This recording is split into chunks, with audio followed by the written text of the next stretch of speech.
welcome to another episode of Accessibility. I'm your host, Laura. I'm an animated depiction of a white woman with bright blue hair, shaved on one side, wearing a black leather jacket, a black t-shirt, and black jeans. Just a few short days from now, on November 18th, 2022, Pokémon Scarlet and Violet, the newest mainline entries in the Pokémon series, are due to be released on Nintendo Switch. Despite this, very little gameplay from the pair of titles has been publicly shown, outside of carefully curated trailers and short gameplay clips that select media outlets were provided for preview coverage a couple of weeks ago. I managed to get my hands on a copy of both Pokémon Scarlet and Pokémon Violet late last week, thanks to a retailer having broken street date on the titles, and have, at the time of writing, put 40 hours into one of the games, seeing the end of story credits roll, and experience some of the initial post-story content.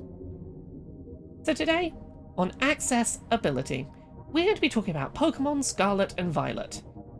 We're going to give you a short spoiler-light overview on what the games are actually like to play.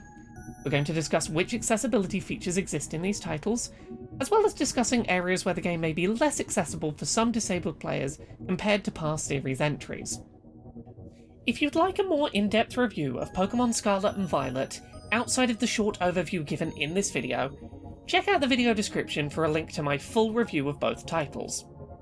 At their core, Pokémon Scarlet and Violet feel like the formula established in Pokémon Legends Arceus, partially applied to the structure of a traditional Pokémon adventure in a technically demanding but seamless open world. Certain features introduced in Pokémon Legends Arceus, such as a Pokédex full of granular tasks to complete, catching Pokémon without battling them first, and strong or agile battle styles, are gone. But in their place are many of the mainstays of the mainline series, such as held items, natures, and an increased focus on battles. While you are still expected to travel to a series of gyms, defeat their gym leaders, and become the Elite Four champion, the games also contain a pair of separate plotlines that nicely interweave, with all objectives being able to be tackled in any order chosen, without narrative railroading, but also without level scaling. While unlocking traversal tools will take time, there is no town on the map that the player cannot decide to just walk towards, basically right from the start of their adventure. As an autistic gamer, I really felt disappointed by Scarlet and Violet not maintaining the Pokédex structure seen in Legends Arceus, where players were given a series of tasks involving each species of Pokémon to complete, which would in turn teach you about their behaviours in the wild, their best moves, or how to evolve them. I understand that the Pokédex in Scarlet and Violet is considerably larger, and this would have been a more time-intensive task to implement here, but its removal from the game was noticeable. Legends Arceus was incredibly satisfying for me, and the way that my autism personally manifests, and the removal of the feature felt like a step backwards for the series. For players who struggled to play Pokémon Legends Arceus due to the game's action gameplay elements, where the trainer themselves could be knocked out and lose items if they fall off a tall ledge or fail to dodge out the path of a charging wild Pokémon, it is worth noting that those elements have not carried forward to Scarlet and Violet. If a wild Pokémon charges at you, all that will happen is a turn-based battle will be initiated when they make contact with you. Fainting in turn-based battles will cost you some money from your supply, but you won't drop important items the way you did in Legends Arceus. Additionally, Scarlet and Violet do not feature mechanics centred around relying on online players to retrieve lost items for you. If you fall off of a tall ledge in Scarlet and Violet, not only will you not faint and lose items, but the game has a setting in the options menu that will cause the game to ask you, after that fall, if you'd like to press a single button to be placed back up at the top of the ledge you fell from. You can, if you wish, get to new areas by just falling off something high, in most cases without penalty. This works if you fall far enough, on a mount or not. On that topic, let's talk about the options menu in Scarlet and Violet. When you first boot up Pokémon Scarlet and Violet, in the game's pause menu, players can alter text speed, change the volume of game elements with some basic audio sliders, which are thankfully not hidden behind an NPC trainer like they were in Sword and Shield, alter controller rumble, as well as turn on or off helper functions, which is the previously described setting for allowing you to return to the top of a tall object you've fallen from. You can also turn off autosave, which is useful for players who may find certain game elements difficult, and wish to be able to manually save before attempting a challenge, restarting their save after failure to avoid things like losing funds after a defeat. The options menu also features several options designed to increase the pace of gameplay, lessening interruptions during play, and bringing the series design more in line with Legends Arceus. Players can decide not to be prompted when a Pokémon is able to learn new moves, instead making those choices later by relearning skipped moves in the pause menu, whether or not to be prompted before sending Pokémon caught to your PC boxes, whether to be prompted about giving nicknames when catching a Pokémon or simply doing so later in the pause menu, and whether or not to make cutscenes skippable. As a player with ADHD, I really appreciated the ability to turn off many of these prompts, reducing interruptions to gameplay and allowing me to hyperfixate on playing, going back and doing micromanagement all at once when I felt ready. In terms of those above mentioned settings, let's talk a little bit more in depth about learning new moves as your Pokémon level up. When one of your Pokémon levels up and wants to learn a new move in battle, if you're unsure whether or not to learn the new move offered, and if so, which move to delete from your Pokémon to make space, Scarlet and Violet allow you to press a single button to receive a recommendation regarding which move to replace, if any. The system seems pretty well designed, and generally keeps a creature's moveset balanced, if not necessarily tuned for high-end competitive play. Any move you choose not to learn, or choose to forget, can be relearned at any time without cost or penalty. In terms of photosensitivity, while I'm not qualified to give an in-depth review of this game's photosensitivity risk level, I will note that in the version of the game on the cartridge prior to downloading the Day 1 update, version 1.0.1, both Pokémon Scarlet and Violet feature bugs where lighting effects and textures occasionally flicker on and off randomly. This is not a common issue, but there are certainly areas where this can essentially cause full-screen flashing, as shadows pop in and out of existence. I say this not to worry anyone, but to emphasise the importance of making sure you download version 1.0.1 before playing, if this is likely to be an issue for you. Additionally, and this issue persists beyond the Day 1 patch, sometimes, in rare occasions, Scarlet and Violet's camera struggles with the series' new open-world design, causing mildly disorienting camera glitches. They're not common, but they're worth being aware of going in. When first starting a new save file for Pokémon Scarlet and Violet, players are given a wide variety of character customization options which are not gender-locked. However, it is worth noting that while all character creation options are available to all players, the game does still decide on binary gendered pronouns for the player based on their choice of starting character model. Selecting one of the 4 characters on the left will result in he/him pronouns, and the 4 on the right she/her pronouns. Gendered pronouns and skin tone cannot be changed once the game has begun, but all other aspects of appearance can be changed at will. Your choice of pronouns doesn't limit your choices of outfit, makeup, or hairstyle, which can all be freely changed at any time. For players like myself, with conditions such as aphantasia, Pokémon Scarlet and Violet contains a minimap, which moves and rotates in real time during gameplay. Players can, on the main map, set one objective marker at a time, which will show up on your minimap for reference, and point you towards that objective as the crow flies. There is no pathfinding to lead you to that objective on foot, likely because, as the game progresses, traversal options open up that facilitate travelling more directly towards objectives, but the reference direction reminder is appreciated.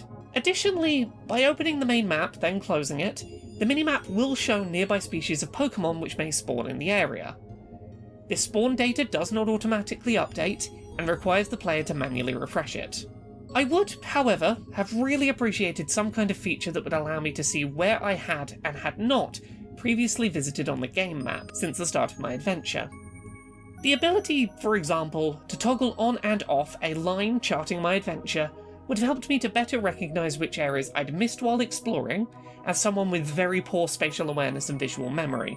For players who struggle with indecision in open-world games, or who are struggling with the game's new open-world nature and want a recommendation of a level-appropriate challenge to aim for, Pokémon Centers will now recommend, on request, a new objective for the player, usually the uncompleted main story objective located in the lowest level area of the map. In a change to the traditional mainline Pokémon series formula, NPC trainers will no longer initiate battles automatically when you walk into their line of sight. instead only starting battles when you walk up to them and speak to them. Trainers who wish to battle will have specially coloured speech bubbles above their head, and it is now possible to run away from non-story trainer battles, although doing so will result in the same penalty as a loss, returning you to the nearest Pokémon Centre and losing your money. While shiny hunting mechanics are not going to be of interest to everyone watching this video, I do want to, in brief, discuss the state of shiny hunting accessibility in Scarlet and Violet compared to Legends Arceus. I will have a more detailed video on this topic to come in the near future. In Pokémon Legends Arceus, a game that Scarlet and Violet closely mirrors in many regards, shiny Pokémon were visibly shiny in the overworld. They made a distinct noise when they spawned, and played a visual sparkle animation if you were looking in their direction when they spawned in. While this was not perfect, deaf shiny hunters were at a disadvantage based on the visual cue only being visible if you looked in the right direction at the right time. The system was generally pretty good at alerting hearing players to the existence of a rare colour variant species nearby. Pokémon Scarlet and Violet has taken a huge accessibility step backwards in this regard, with shiny Pokémon no longer featuring either the sparkling animation or audio cue when they spawn, only when you initiate a battle with them. The only clue that a Pokémon on the overworld is shiny is that its coloration is different, which you have to recognise while walking around the map. This is particularly notable as several species of Pokémon in the new game have shiny forms that are barely distinguishable visually from their regular counterparts. Right now, the best way to tell quickly if a Pokémon is shiny or not, without engaging it in battle, is to use the new Let's Go feature, where you send a Pokémon out to auto-battle wild creatures. This feature can be targeted at specific wild Pokémon, and if a Pokémon is shiny, your Pokémon will refuse to battle it. Right now, this is the best way to quickly tell if an overworld spawn is shiny or not. For partially sighted or colourblind players, this feature is going to be a must for shiny hunting. Additionally, certain in-game features such as boosted shiny odds or increased experience gain are locked behind a sandwich-making minigame. This minigame requires players to carefully and accurately place and stack ingredients into a sandwich while a timer counts down. This time-limited minigame cannot be skipped and locks behind it certain elements of the game that, while not technically necessary, are designed to improve your experience while playing. For players new to the series and wanting a better understanding of how Scarlet and Violet operate, the in-game school features lessons that teach, among other subjects, shiny odds, how damage multiplier mechanics work, and how to make the best of aspects of the in-game economy. When I went on social media recently, before writing this accessibility review, to ask disabled players what they wanted to know about Scarlet and Violet before release, easily the most asked question I received was whether the game was, or was not, comfortably playable one-handed with a single Joy-Con controller. Unfortunately, the answer to that is no. Pokémon Scarlet and Violet does not feature any controller remapping of its own, and while you can remap controls on a system level, remapping the full game to a single Joy-Con is not viable, particularly due to the fact that there is no automated camera option, meaning that you need to use both analog sticks to move the character and rotate the in-game camera. While most of the game can be mapped to one controller, you'll either need a controller grip to reach both sticks, or to switch between controllers periodically, or have a second player assist with camera control. At the end of the day, it seems clear that we're moving away from an era where a player with use of only one hand can navigate through a Pokémon game with, say, just the use of a D-pad and face buttons, not needing to press either of those simultaneously. One-handed Pokémon play is becoming a thing of the past, and does not look set to return anytime soon. To rapid-fire answer some other social media queries, no, the game does not feature any colourblindness mode support, or text-to-speech menu narration. Footstep sounds do cease if you walk directly into a wall, but there is no audio cue to actively tell you that you hit an object while walking.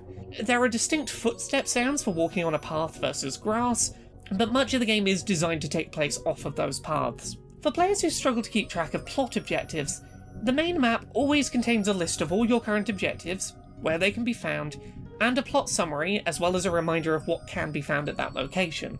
Lastly, for players like myself who sometimes struggle with perfectionism and completionism while exploring large games, it is worth noting that Scarlet and Violet's world is deliberately designed to be large, sprawling, difficult to be meticulous while exploring, with areas that need revisiting and can't be reached the first time you get to them. My main advice is to go in aware of that fact, and try to get comfortable with the knowledge that you can't be a true perfectionist here as early as you can. Also, don't get frozen by obsessively trying to catch every Terra type of every species of Pokémon, just in case you need it later. Terra types can be altered later if needed. And don't stress about finding every Gimmighoul coin either. Locations refresh, meaning you can come back to locations previously found if needed. Overall, when it comes to the state of accessibility in Pokémon Scarlet and Violet, its closest comparison title is very much Pokémon Legends Arceus, with minor tweaks. While the inclusion of a minimap is really appreciated, as are features like recommended moveset advice and recovery after falls from high ledges, the game has slid backwards on topics such as audio and visual cues for shiny hunting. In some regards it's more accessible than Legends Arceus was, but that doesn't come without caveats. It's not universally more accessible. As much as I personally loved my time playing through Scarlet and Violet, I recognise the game is another step towards Pokémon becoming something that will be, for many disabled players who joined the series prior to Sword and Shield's release, less accessible than it used to be. While most of my complaints personally aren't deal breakers, focusing on things like the removal of the Pokédex task checklist system that I found deeply satisfying as an autistic gamer, many of the more fundamental changes towards this being a seamless open-world exploration game with platforming challenges and a lack of clearly defined linear routes are going to be deal breakers for many. As much as many of the new features that have been introduced in Scarlet and Violet are helpful for specific disabled players, it does feel like blind or colourblind players in particular are receiving the short end of the stick in regards to this game's overall design accessibility.